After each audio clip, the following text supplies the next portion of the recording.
All right, it is Friday again. I am your host, Catherine White, and you are the badasses working every day to bring justice and also equality for women and for civil rights, environmental justice. And that's what we are talking about today, the full frontal attack on reproductive rights and freedom. And also, we're trying to tell everybody the solution is voting right now. In Virginia, we are starting voting today, so we're so excited to have you guys in the room. And we have quite a lineup for you all today. So very, very cool. And who better to open it up? Cyndi Lauper with Girls Just Want to Have Fun. Because damn yes, we want to have fun. So freaking leave us alone. We want control of our bodies. And we just thought it was so great to kind of uplift this song and then make it our own. And really what it's about is really, yes, those fundamental rights. So great that you're with us. It's always good to see you. And I see we have some candidates in the room. I see Katie here, little romper room. I saw Sarah Radcliffe come in, and I'll have to look to see if we have any other candidates in the room. So we're so glad that you're here. All right, and let's get to our lineup, which I'd like to bring up our guest, our awesome guest that's going to be talking about this great subject today. And we have in the room Tarina Keene. Tarina, are you here? Yeah, there you are, girl. How are you? Executive Director of NARAL Pro-Choice Virginia. I want to congratulate you on your wonderful pro-choice gala the other day. How are you feeling about that? We're feeling really positive. I think that in light of the situation that we find ourselves in right now with Texas, and what I would argue to say is the, essentially living in a post-Roe world right now, or very, very close to it, that I think people are inspired and motivated to get out and to really, make sure that they are lifting up and mobilizing to protect reproductive freedom. Yeah.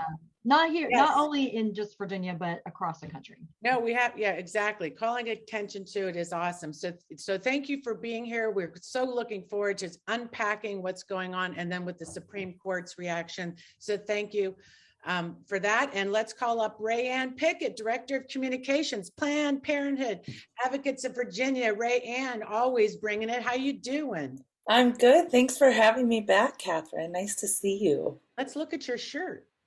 Oh yeah, this is a Whole Women's Health Alliance shirt. Some court cases, winning court cases, right? Yeah, some inspiration for the court cases ahead.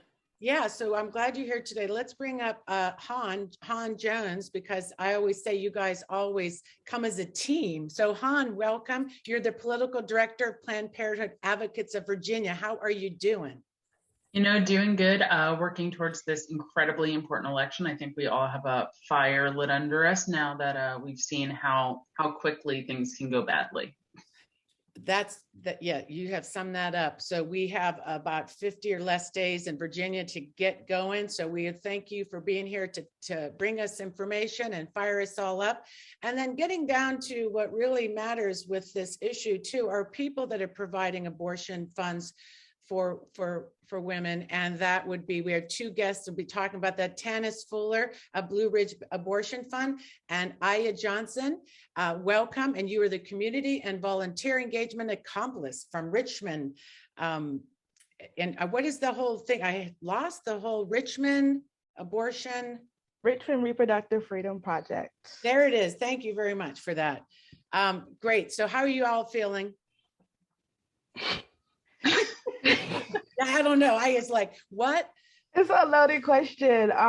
We are doing the work that we have been doing for years now, with a larger need. I guess would say it's just nothing's really changed in the work that we do in funding abortions. Abortions have not been accessible for lots of people who can get pregnant. We fund everybody in Virginia and people coming to Virginia for abortions. So.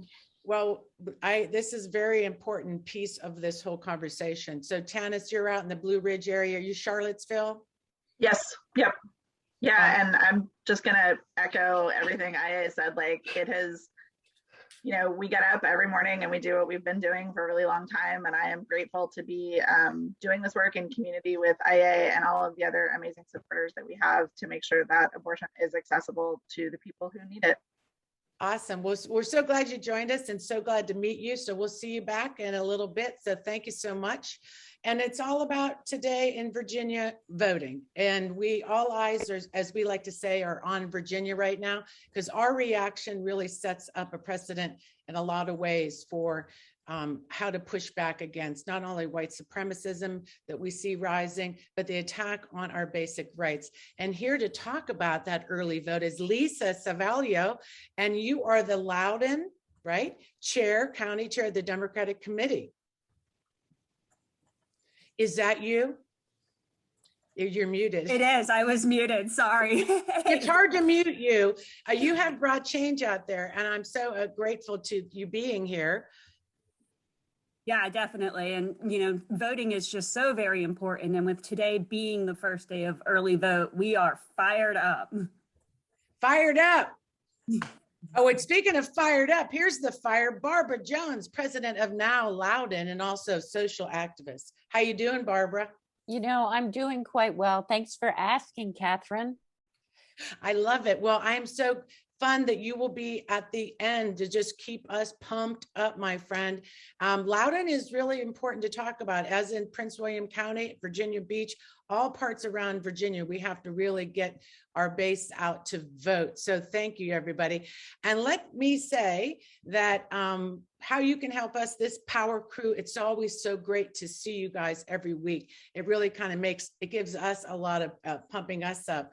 And we would love your help if you subscribe to our YouTube channel, and you could put a thumbs up on our videos, and you can follow us on social media, especially on our Twitter. And we're going to do some tweeting today also. But the best fun we have, I call it the secret fun, because it's the after chat. We stay in community. It's a way that we share information. So if you have time, stick around after the show, because that's where it all happens, at that little, like we say, real change happens at the bar or in the parking lot. Just saying. Okay, or in the after chat. So I also want to say another way to support our work is become a patron of the show. And today I'd like to thank some new patrons that came in. And we have Deborah Joyce. Raise your hand, Deborah, if you're in the room. Sharon Wilkinson. Hey, Deborah. And Majula Amber and Erica Reynolds Clayton, and also Nancy Morgan. And we love Nancy for her work about getting money out of politics. So thank you for that. And let's bring up my team, because we also have some things to talk about that the team is doing. Robin, show wizard. What's up, Robin? How are you? Well, today is a big day for postcards.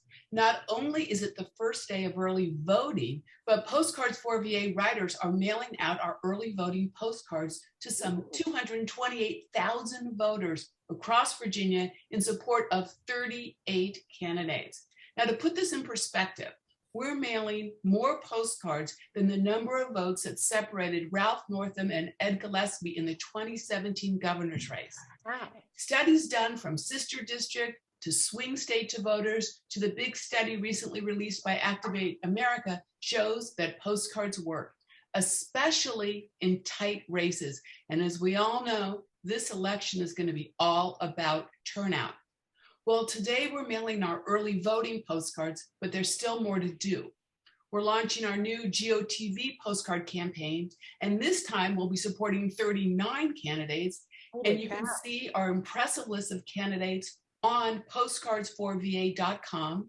We're writing for incumbents, for flippables, and even candidates that are running in districts that haven't had a Democrat on the ballot for years. For these GOTV postcards, you have a month to write to these likely Democratic voters, reminding them to vote Tuesday, November 2nd. These postcards will be mailed October 15th to arrive just days before the election. So I want to invite you to join us in indulging in some postcard fun. Think of it as postcard writing therapy. You can write alone, with friends. As for me, postcard writing goes so well sitting in my backyard with a bottle of Friends and some of my gal pals. A bottle of Friends. I want to be in that bottle. A bottle of wine and some friends. So to get started, sign up at postcards4va.com. I'll put it in the chat. The Postcards for VA team is here and happy to answer any of your questions. Oh, and if you need postcards, get yourself over to Network Nova's Badass Boutique. Nice. So, thanks, Catherine. Well, thank you. Where's Monty? Monty's asleep. So's Phoebe. Yeah, they need a job. They need a job. Yeah, we'll put the cats to work. Well, hopefully they'll show up. So stay on the screen and let's bring up Stair, Ambassador Buzz, because Stair, you're down in the at the beach and a little bit of a break. How are you doing? Good. Sorry, getting unmuted here. Yep, I'm down here and I'm got fired up with my Fireball on and my Fireball earrings, which are the only pair I brought for the weekend. And I am with my beach towel. Oh gosh. Anyway, my beach towel is on the beach. So,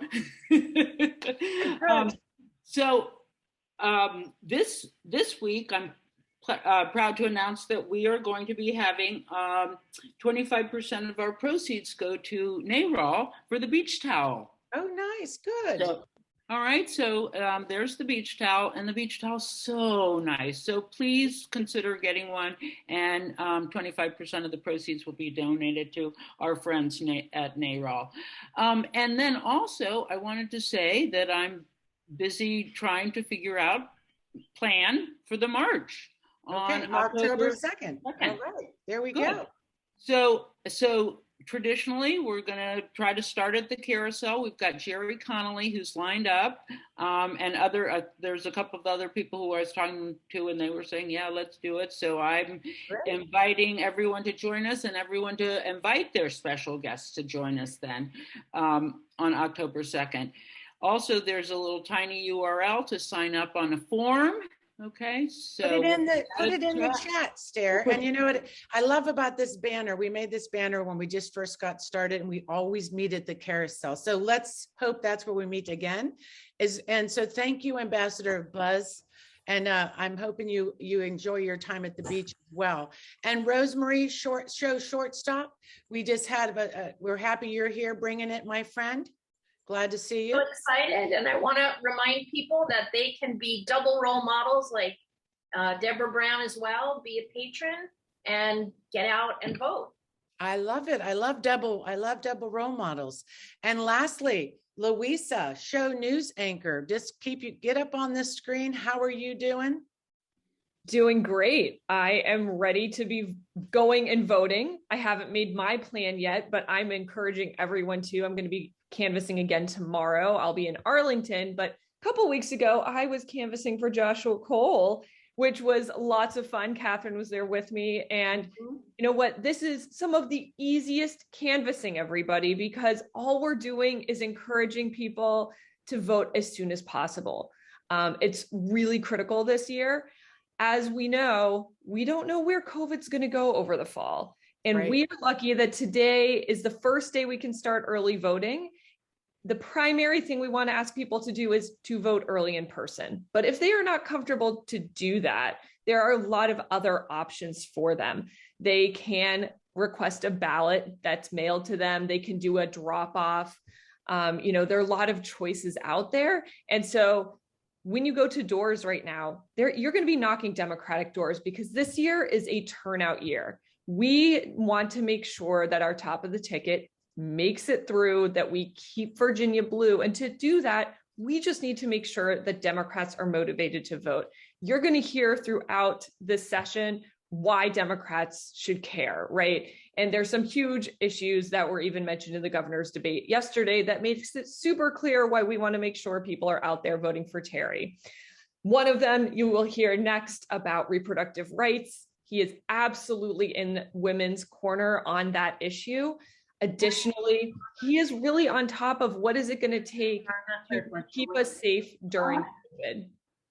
So there are a number of other issues out there that he is really strong on. We want to make sure that our voters know that they can get out and get their vote in for him ASAP. So what I would like to do, if it's okay, Catherine, is share a couple of calls to action. Yes, please. And I want to also ask, who watched the debate last night? It's a good question. Who did watch? Rose watched. Okay, RaeAnn. Yeah, I didn't. Oh, Dorothy watched too. Awesome.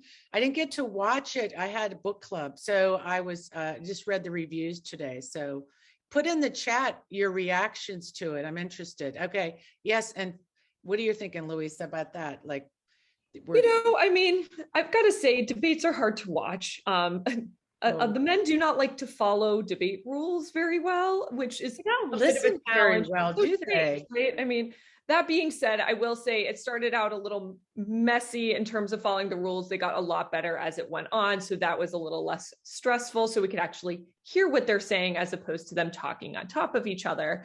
But, I think what it did do was it made it very clear that they are really starkly divided on pretty much every issue. There's a lot of throwing back and forth, like who's actually telling the truth and who's not. But I think, the important thing is that Terry McAuliffe does have a record, that we know what he's been able to do for Virginia in the past. And I think the challenge with Youngkin is we don't know what to expect. And some of the things we've heard from him is they're just scary, right? Yeah. His economic plan is going to decimate Virginia in so many ways. And that's just one of the basic things, right? So I think it's good to watch. It's good to at least see some highlights as others say, just so you have a couple of talking points when you have someone who says, oh, well, Youngkin doesn't look too bad in those ads. Well, you know what? You can spin an ad however you want. Let's talk about, what their real experience is and what they're really planning for Virginia's future. So debate was really good. So a couple of calls to action, everyone. Because we're pushing early vote, the first thing to do is to reach out to your friends, family, and neighbors to make sure that they have a plan to vote. Talk to them, and if they need more information, you can send them to iwillvote.com. They can put in their address, and it will tell them exactly all of their voting options based on where they live right now. Then I want to encourage you to put up a yard sign or hang up a flyer that talks about early voting. So I'll do is put in the chat some links to flyers that our wonderful Dennis has made for early voting in Arlington and in Fairfax.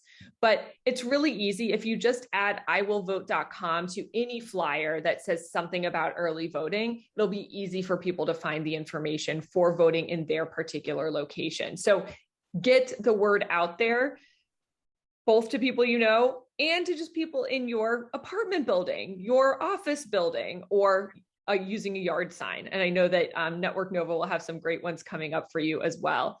The next one is sign up to canvass. This, again, as I said, this is the easiest canvassing there is. You don't have to persuade people who to vote for. You just need to give them information about how they can vote. Right. And so that is something that we need to do, because the only way we lose this election is by not getting people to the polls. And so not showing up.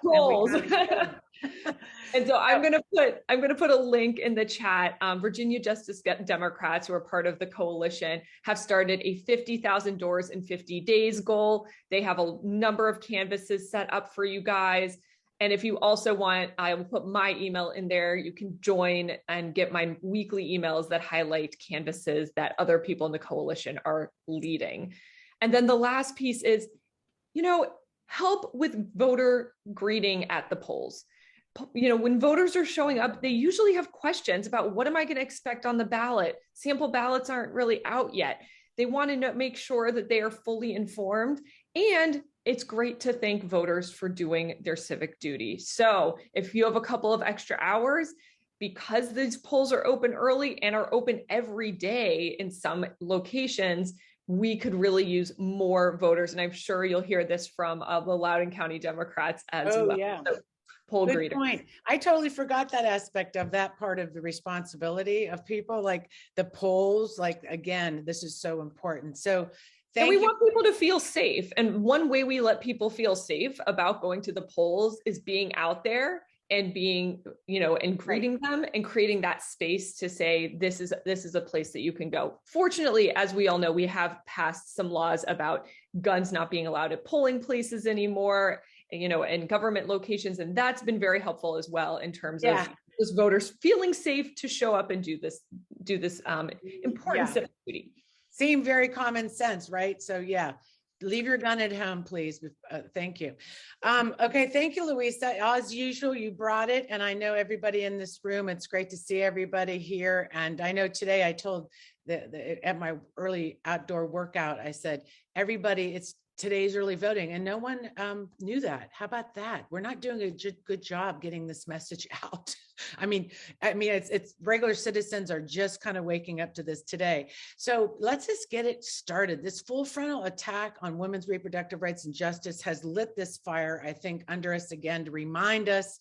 Tarina's here to talk about this. What is at stake? Let's just get right down into it. Tarina, let's talk about Texas. Let's talk about the Supreme Court. Let's really unpack what it means for your work in Virginia and for, and for this election. Absolutely. Well, thank you all for having me today. This is, I really appreciate the opportunity, and also I'm glad to be joined by some of my amazing colleagues in doing this reproductive rights and justice work across Virginia. But have no doubt what is happening in Texas right now is extreme and unprecedented. SB 8 is the law that just was allowed to go into effect, and it basically sets up a scheme that essentially bans abortion at 6 weeks of pregnancy, which is most often and most likely before a pregnant person even knows that they are pregnant.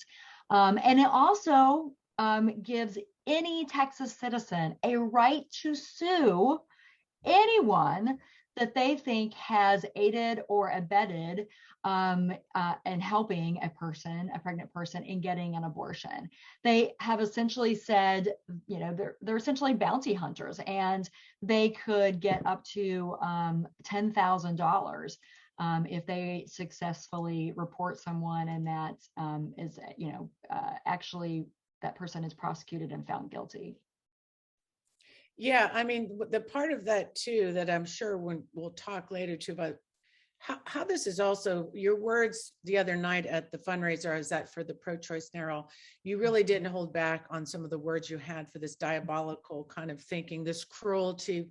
Really, it's cruel because you're isolating a woman who needs advice, needs to talk to somebody. And so the people really at risk are people like Ayé, who is providing abortion care. These are the people that even a friend to talk to. So what you're doing to that pregnant woman is you're isolating her. It's really beyond cruel. And also it's dangerous with the bounty hunting part of it. So, and the sense of the Supreme Court did that surprise you? Or is this what you've been waiting for in all your years of work? Absolutely. Well, I will say that when I say that Roe has basically been gutted or sidestepped, I'm not being hyperbolic at all. The Supreme Court has clearly chosen to sidestep its responsibility and uphold precedent, and the Constitution, frankly. Oh yeah, that thing, I forgot about it. Yes, absolutely. So personally, I was stunned. I think most in our community, in our movement, were stunned that they did not grant relief, and they allowed this law to go into effect. They didn't say that it was unconstitutional or that it was constitutional, I'm sorry, but they simply just chose not to take action, which basically hands over a person's bodily autonomy and their human rights and their dignity to bounty hunters, and by saying that they claimed that their hands were tied in doing so, and that's just ludicrous. No, and it makes me think always the long game for people that the Republican Party, let's just say, or this, especially this extreme rise that I noted all the way back in the 80s, right? You saw the Ralph Reeds, and as a young woman, I remember those anti-abortionists. And I thought they were scary then. But they have chosen justices and on the bench and in the Supreme Court. This is super intentional. So it's interesting too, that how it took us by surprise. I think they had been working to gut this, right, any way that they can. And this, was it somebody's legal team up? Was it Scalia's, somebody that worked under him and thought this scheme up of how it could circumvent the courts? That's just crazy, right? When I think about that. Right. So absolutely. Yeah. This is unprecedented, and how that they have framed the whole law is that Texas, the state of Texas, is not the one that is responsible in terms of, they're not the ones that would be implementing the law per se. Right. They've literally left it up to the average citizens who might have a problem with abortion, but what they have done is they've set up this system that actually rewards them for trying to impose a barrier for a person. So while it doesn't necessarily, there are no direct, well, that's not the best way of saying it, but the pregnant person is not being implicated. It is the people who would help that person actually get the abortion. So that means if a parent were to help their child to get an abortion, whether it's driving them or giving them advice, it could impact the Uber driver that takes them to a healthcare center. It's just, yes, diabolical is the word. And it's creepy, like you're talking about, like spying on your neighbors. It's very so un-American. It's crazy. And we're coming up to the hour, so I'd love to bring on Planned Parenthood but before you leave, because I hope you stay in the room for the after chat if you have time, but what does it mean for your work in Virginia for NARAL?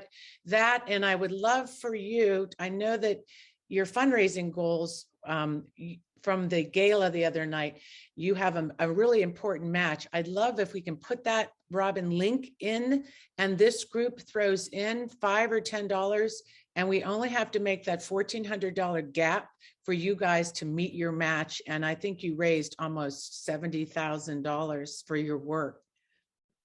We're very close to doing that, yes. And I'll just say the money that we are raising right now through our match and our gala will go directly to the work that we're doing on the ground to protect and hopefully expand our pro-choice majority in Richmond. That is so important because let's just remember what happens in Texas doesn't stay in Texas. And we know that copycat laws could be coming up around the country. Yeah, it seems like they are. So. Yes, 7 states have already said that they like what's happening in Texas, and clearly the Supreme Court is backing them up. We have one candidate running for lieutenant governor, Winsome Sears, says that she would support a Texas-style law coming to Virginia. But just to reiterate that Virginians want their reproductive decisions respected and they want their rights protected. And that is what NARAL Virginia does. That is our job. We do it electorally and we do it on the policy side.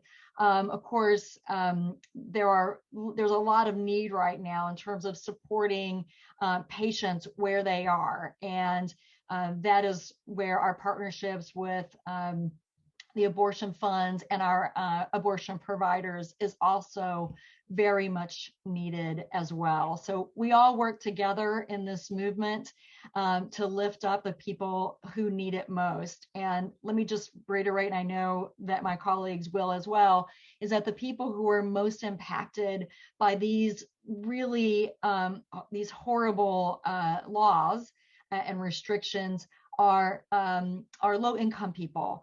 People of color, young people, rural people, immigrants. And so we need to make sure that we're all doing our part to make sure that we lift up the most vulnerable people who are the most impacted but let's make sure Yes. that we do our work every day. No doubt, no doubt. So thank you for that. Going You set up it nicely for our next segment, Tarina. Thank you so much for being here. We really appreciate your wisdom. RaeAnn Pickett and Han Jones, both affiliated with Planned Parenthood. Let's just again, what's your thoughts after hearing that? Tell us about what you're working on, Planned Parenthood, and also what this means for reproductive health care in Virginia and for your clients and for women in general. Yeah, so I think that this election is obviously very important. This election was always going to be very important, but Texas has really brought into sharp contrast. And I know that this is something that a lot of people on this call are probably aware of, but I want to reiterate that we've gotten very comfortable, I think, thinking Virginia is a blue state. We could literally lose everything as far as reproductive rights goes in this one election. If we lose the governor, lieutenant governor, attorney general, and the House of Delegates, all of which could happen, I want to be clear, we have a Democratic majority in the state Senate. We do not have a reproductive rights majority. We are in a tie with reproductive rights, which means we count on the lieutenant governor to break that tie with almost every vote that comes up. Which means that if we lose the lieutenant governor, we've also lost the state Senate. I really want to stress that, because I think that that's something that gets missed sometimes. No, you need to. This is why we're here. Thank you.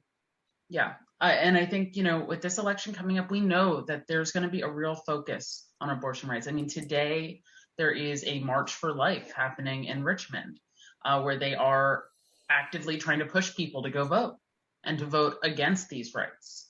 I want to remind us all that I know probably everyone on this call today votes, and I think that's amazing. And I know a lot of people on this call have been working really, really hard over the last 4 or 5 years to fight back against the extremism we've seen, against the Trumpism. I know that people are tired. I know I'm tired. I've been working in Virginia since 2016. And it's not the time to let off the pedal. It's so important that we focus in on this election, because we really could end up in a situation very similar to Texas after just one election. No, that, and to me, I see those tactics as an activist, organizing a march around the polls. We've done that. They're activated on that end, and we have to bring it. And I'm so glad that you reminded us of that. It just all of a sudden gets me all nervous too. But RaeAnn, what are your thoughts on this? Well, I unfortunately am not bringing anything that would lighten your nerves at this moment, but I will try to bring it back to that. But, as Han was saying, it was not that long ago in Virginia that we faced a lot of barriers to abortion care. And it will not take that much, as Han said, to bring us right back to that place. And to, as Tarina mentioned, take us to a much worse place. The folks who are running are very clear about where they stand. And you can always tell how someone is by their friends, right? And so you look at the folks who have endorsed these other candidates, and your brain doesn't really have to do a lot of leaping, right, to know what's coming. Because, what happens in Texas does not stay in Texas, as Tarina also said. And we in Virginia have the ability to stand up and say, no, we are not going back. We are moving forward. You will not take our progress away, right? We are at the point where we are very lucky in our crazy off-year elections that we get to use this energy that so many people are feeling across the country and actually put it to the ballot. And I think being able to remind people, even if they're like, I didn't know there was an election, that's okay. We're caught up now. Can I drive you to the poll? Right? What's your plan? And then moreover, this really is going to be an election that is going to be lost if we do not turn out. We need to get energy behind us. We need to energize our neighbors.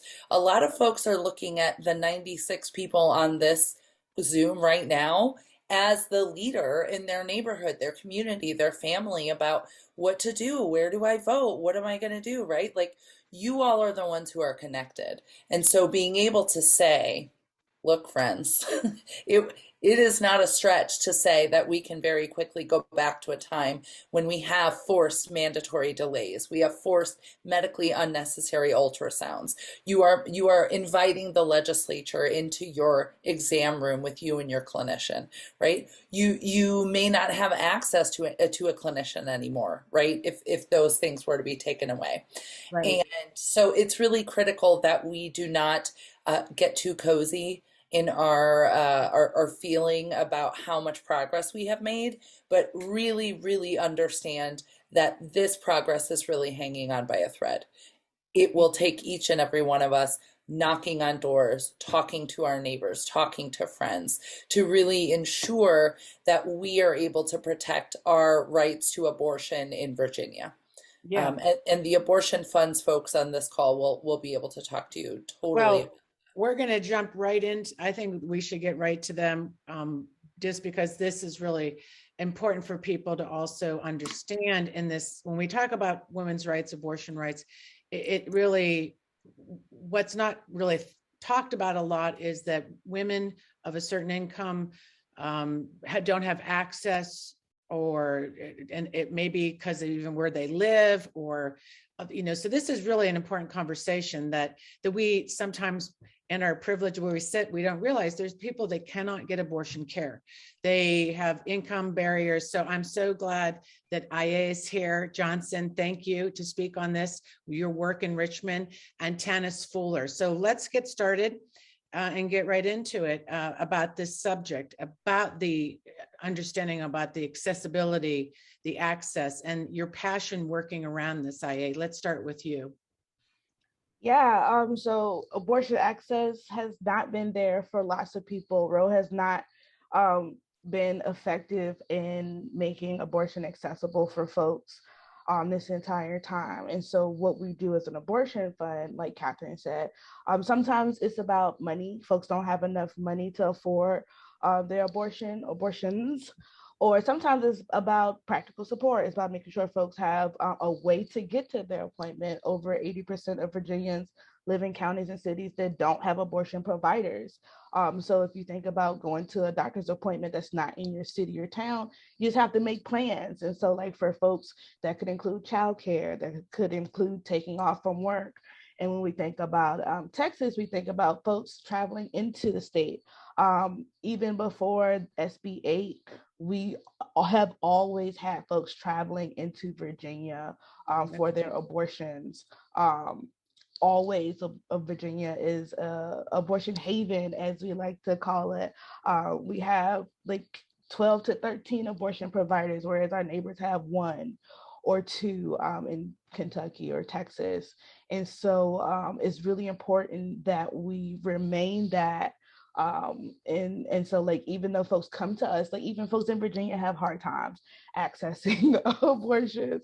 And so like what we do is we fund them. We make sure folks have rides to and from. We pay for hotels, make sure people have place to stay if they have to spend the night. So it's not always about just the abortion procedure. It's about like getting there, having someone to be discharged to, having food if you're staying there, having a ride to the pharmacy to pick up the meds. Sometimes no one else knows that you're having an abortion. We also, I'm an abortion doula and a birth doula and lactation consultant, all the things. And so like this week we're training 20 new abortion doulas to be in Planned Parenthood in Richmond who are going to be paid. So like there's lots of work to be done. I'll put in the link ways to help. Like we need folks all over Virginia giving rides. Like that's a very small thing that has a really big impact on making sure abortion is accessible. Lots of times folks don't access the abortion. That's like the one-day procedure because they don't have anyone to be discharged to. So taking someone home from a procedure is a super big way to help. And I'll put that information in the chat. And when we talk about this SB 8, one thing, like I mentioned before, how it isolates women from this care that you provide, this essential care.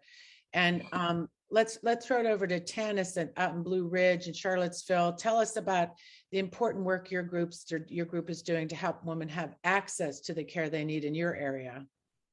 Yeah, so I just want to make a quick note. I just want to remind everybody that it's not just women who access abortion. People of all genders have the need for reproductive health care. And so Blue Ridge Abortion Fund, Richmond Reproductive Freedom Project, both of us work together to make sure that people throughout the Commonwealth of Virginia have access to abortion care.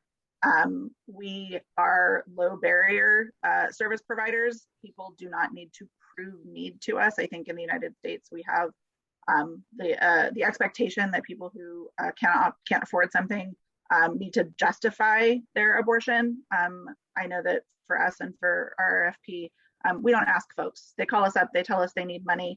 That money can be somewhere between $375 and $2,500 for a procedure that's performed in Virginia. If folks need to travel outside of Virginia for later gestation care, that care can cost up to $12,000. So getting an abortion is an extremely expensive procedure, or it can be an extremely expensive procedure. It's time sensitive. Folks don't have the opportunity to save up for this.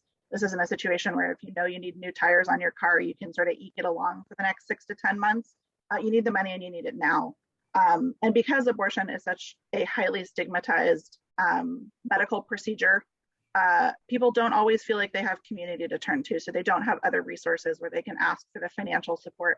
But like I did such a great job explaining the wraparound support. We hear from folks all of the time who tell us that we were the only person they felt they could be honest about their situation to, right? We are peer supported in most cases. You know, we are people who have had abortions. We are people who have an understanding of what this experience is like. And we provide that space for folks. And we do it without judgment. We do it without agenda. We have callers who change their minds. And you know what? You do that with my blessing. I don't want anybody who wants to have an abortion I want everyone who wants to have an abortion to have one, but no one who doesn't want to have one to be, you know, we need to have the capacity to make that decision. Right, Tannis, and I think what you're bringing up really so strongly is this idea. I mean, the point is women have to have control over their bodies. They need to make decisions, and the care you're providing and to have these services in the community is so essential. I mean, you could, but that's really important to have that choice. But then there's also, like you said, not everybody has access to these kind of services. So your work is so important. Yeah, I want sorry, go ahead. I also want to lift up that what we do is mutual aid, right? We're not providing charity to folks. We are radically redistributing wealth because everyone should have access. Like in a perfect world, abortion funds would not need to exist because abortion is healthcare. And like reiterating to Tannis and all the folks on this call is that when we're bringing up and talking about abortions, make sure we're not value signaling. Like abortion may be hard decisions for some folks, but it also just may be like what somebody does when they need to not be pregnant. We have been managing our fertility for thousands of years. The criminalization and illegal making of abortions was very new to United States. Like that was something that has not always been the case. So this is just something that's been politicized. Folks have been managing their fertility forever. And so think of it in that way. Think about that. It's not just women who have abortions, and just think about it as we're taking care of each other in community. Yeah, and the healthcare and mentioning that, I mean, it's such an essential right, and we don't have that in United States, healthcare and access. And you make me think about the Hyde Amendment, the discriminatory Hyde Amendment that Democrats have supported and hid behind. Is all, sometimes we don't champion them as hard as we say. We have this kind of view of people that shouldn't, the Hyde Amendment to me is just really speaks loudly to how they really feel about it, about the paying for it, or that people, that is really shows that attitude that needs to go. And I'm hoping this year they don't put it in the budget, the Hyde Amendment.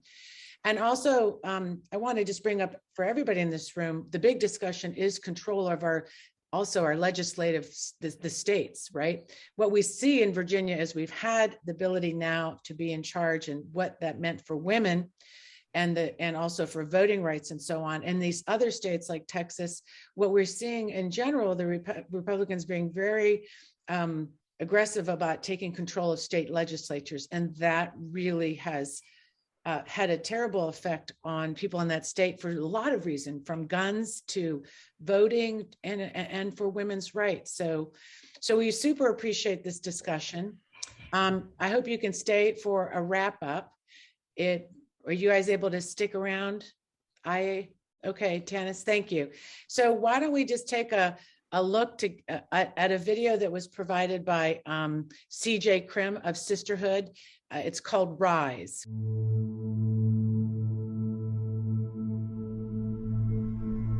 The Capitol building under siege. Trump supporters fueled by the president's own words. Gunshots inside. This was an attack on democracy. What can only be described as a national disgrace. And so many people around the country right now are asking, how could this happen? Thousands breaching barricades, overwhelming police. Just as Republicans launched a last-ditch effort to overturn President-elect Biden's victory. And it was instigated by the President of the United States. We are hours into a siege, and we have not seen the president. I can think of no greater failure by a commander-in-chief. After the darkness, still comes the dawn.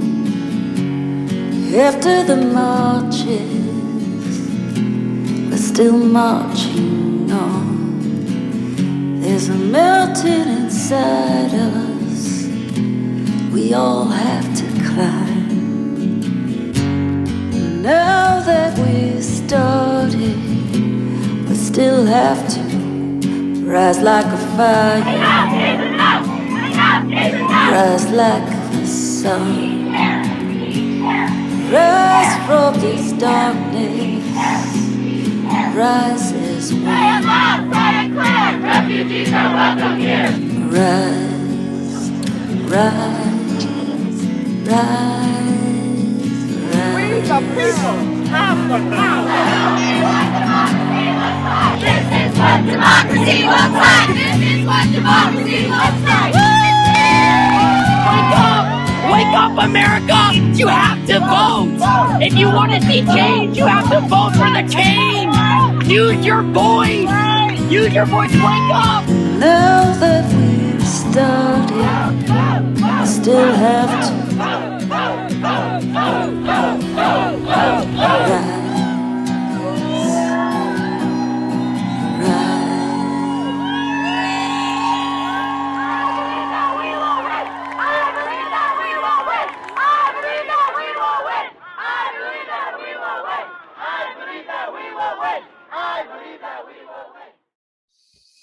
Woo, that really grabbed me. I thought we could use a little bit of a talking break and just take a minute to take a breath. But tomorrow we see September 18th being this, let's just say, celebration of this insurrection. So it's so important that we vote.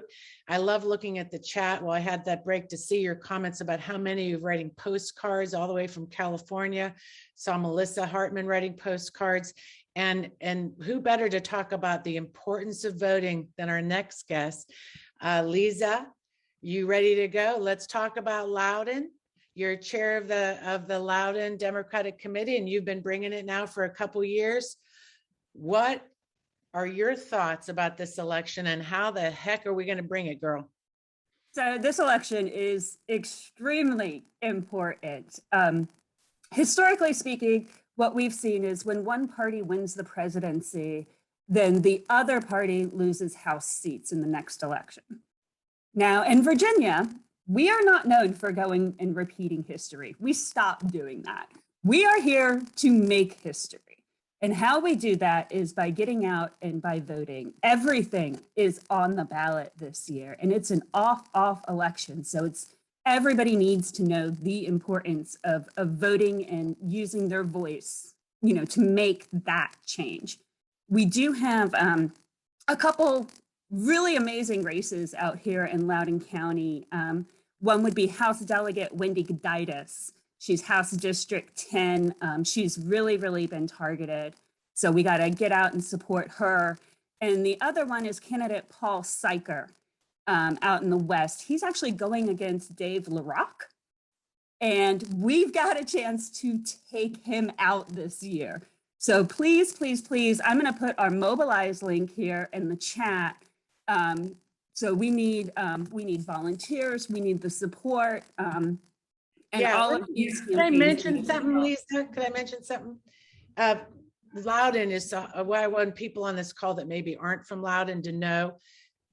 I mean, not only what you guys have been doing out there, but this is where we really started Virginia turning blue. And it was in your district. And I think this is where you see a lot of this school board attack on school boards, these crazy meetings, because these people are not comfortable with the change. But you've brought it, and we've brought it, and we've turned seats. We have Jennifer Wexton now. Hopefully she's coming out. And I know on September 26th, we'll be coming out strong for Kathleen Murphy and other candidates and Wendy Goditis, right? So I think what I'm talking about is, it's good we're getting revved up in Loudoun, because that's really, really smart, and Prince William County. And like I said, I'm hoping that our friends down in Hampton, and we have to really watch Hampton, everybody. If you're from Hampton or down in Virginia Beach, this is where they're trying to sneak in, as we say. Well, here in Loudoun, they've definitely been making us a focus of their hatred. We have had the greatness, I guess, of being on Tucker Carlson's show multiple times. Our school board, yeah. So it's been fun out here. Tucker, holy cow! They are definitely targeting us because they are, a lot of them are scared of that change that we did make. But then more than that is that they see Loudoun as we see Loudoun. Loudoun is the bellwether of the state. So if they can flip Loudoun back to red, then the rest of the state, they feel like they have the opportunity to do that there and, across the nation. Yes, no doubt. And truly there was, and I'll have to send it to this group, but there was a study about the areas that had, sorry, I have a noisemaker in the room. The studies that they've done in these areas where you see this also racism. And we did see that out in Loudoun with Dave LaRock, his blatant statements about Black Lives Matter and so on. This is where the CRT language is coming into it, and where this fight. So it is really this, they did the research that it's really linked to also this white supremacism and this threat these people feel. So with, always like to end with some fire. And Barbara Jones is in the room, and love to call Barbara up. And Lisa, you can, if you want to stay on the screen, if we want to keep you powerhouses together. Barbara Jones, you're bringing it tomorrow. I talked about, these people are trying to show up in our Capitol, but you are organizing a march tomorrow. Absolutely. And I'm president of the Loudoun County chapter of the National Organization of Women. And we've been in existence only about a year and a half, right when COVID started. And our sisters in Austin, Texas, we had on one of our shows. And just before all of this hell broke loose, I've never been more afraid than I am now. And my friends on this call know I'm one of the most positive people you could ever find. And I've worked my ass off for the past 5 years. And if we don't stay the course, and if all the women don't stay in the fight, because we are entering a new area that should scare the shit out of you. I'm sorry to say that, but it should. I'm sorry, I'm bringing it, I'm keeping it real. So the Supreme Court, and if we can flip things on abortion and women, we can do it with trans rights. We can do it with every single area we care about in our lives. So we have to stand up, we have to show up, and we have to create awareness. So in Loudoun County tomorrow, we are going to have a rally in solidarity with Texas to stop Texas SB 8 now. Please join us. We'll be featuring Sophia Rojas, who's the community organizer for Planned Parenthood, who's in the House. She will be there. She will be organizing. She will be taking and engaging people from this rally to go and canvass where we have to keep our rights, right? That'll be happening. Stephanie Nash, she's the Virginia Advocacy Director for Whole Women's Health. She'll be speaking also and telling us what is happening, where we have to go, and what our next actions are. My delegate, Kathleen Murphy, will also be in the House. all the delegates, as you know, we run every year, and she'll be speaking too, as well as Connie, who is the state head of NOW. She'll be giving her perspective. So I welcome all of you. We have to show up in the face of this travesty. We're going to show up now for our friends in Texas. We're going to Facebook live stream in solidarity with Georgia. They're going to be in the loop. And then we're all going to be there, right? Who's going to be there on October 2nd, linking arms and getting everybody to know we haven't gone away, because you know what? It was all of us that have changed the course of this nation, and we're going to stay in the fight. Yeah, stay in the fight. I love it, Barbara. You always bring it. What time is tomorrow starting? Good time. What time? It's starting at noon, and it's on Route 7, so people will be driving right by us.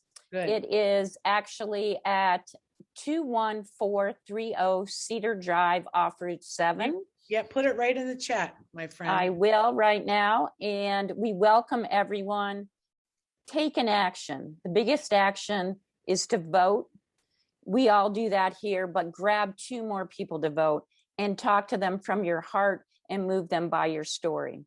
Yeah, and I think too that wherever you are in your neighborhood, I would say just make yourself an ambassador and go door to door to talk to the neighbors that you know believe in these same values. Because I feel like we always are waiting for maybe the Democratic Party has this plan or they're going to do this. No, we have to do. Don't wait. We say how we've done this is we don't wait, we don't ask, we just do, because that's how we really roll. So I also want to say it's really fun to see. I saw Lynn Miller here from Loudoun. Oh. So there's Lynn Davis. Hey, bringing it. So Badass said to me the other day, she's just like, who's game on? So I'm glad that you're going to be bringing it. I also want to say, who else did I see? Rose Fabia is here, but Pearl is here. And usually we talk in the after chat, but I want to give Pearl a second to talk about California. And I'm hoping that just briefly, congratulations. Because Pearl, you've been worried about this vote, the recall. Yes. Well, I sent my postcards to practically every Democrat in the city of San Jose. I have to say that, you know, when I stated last week that we had in the polls, Governor Newsom was at 60% in favor of continuing his. And I thought, well, you know, we sort of thought about that with Hillary Clinton way back in 2016. So I started getting a little scared. But the Democrats in this state just actually pulled together. People were canvassing, knocking on doors, calling. I got so many phone calls out. I'm voting no. And the next day, you know, Gavin Newsom won by crushing landslide, right? Crushing the opponents. And so we're very happy. And let's, you know, and $300 million plus later for this dumb recall. And, you know, I have to say that's such a waste of money, but we're very, very happy in the state of California. It was really the coastal part of California that brought it home for the governor. Nice. And I think California, we're still working on that. Yeah. It's a good example. It gave me some hope that, you know, I think California got stirred up and showed up, and it is about showing up. So thank you, Pearl, for always bringing the California into the room, the sunshine, as we say. So with that wrap up, I hope some of you can hang around for the after chat. And I see some of our, like I said, our candidates here. I'll be interested to see how they're doing. I see Lisa Howard in the kitchen. She must be making something good. Hey, Lisa, good to see you here. So remember, I'm loving the chat that you're donating to NARAL and to these abortion funds. I hope we can close that gap so they can get their matching funds. So that's very exciting. And follow us on Twitter. If we put the link in the chat, I hope you when we put the link in the chat for the Twitter, you click on that, you go to the link and just retweet it. And you can tweet at somebody, but let's make sure that we get that tweet moving. That would be great. The one that's about Cyndi Lauper and our song that we rendered. And also subscribe to our YouTube channel and stay for the after chat. And thank you. Next week, we're going to be bringing that on next Friday. We're going to be talking about activism and a little bit about taking care of ourselves, so changing, maybe working on our mindset about how we operate as activists, because we have to stay in the fight and we do got to take care of ourselves. So that will be awesome. And Robin, remind me, we have also Brianna Soul will be here, a candidate in 50, and we will be talking with Family Friendly Economy about Elizabeth Guzman. Elizabeth Guzman is coming right on. All right. And we probably will talk about the getting out some of the vote with Elizabeth. So stick around, have yourself a badass weekend, get fired up, go outside. You know, if you have to run naked down the street to call attention to voting, please do it and do it safely, as we say. All right. So thank you to our guests for being here today. And let's hit it with the credits.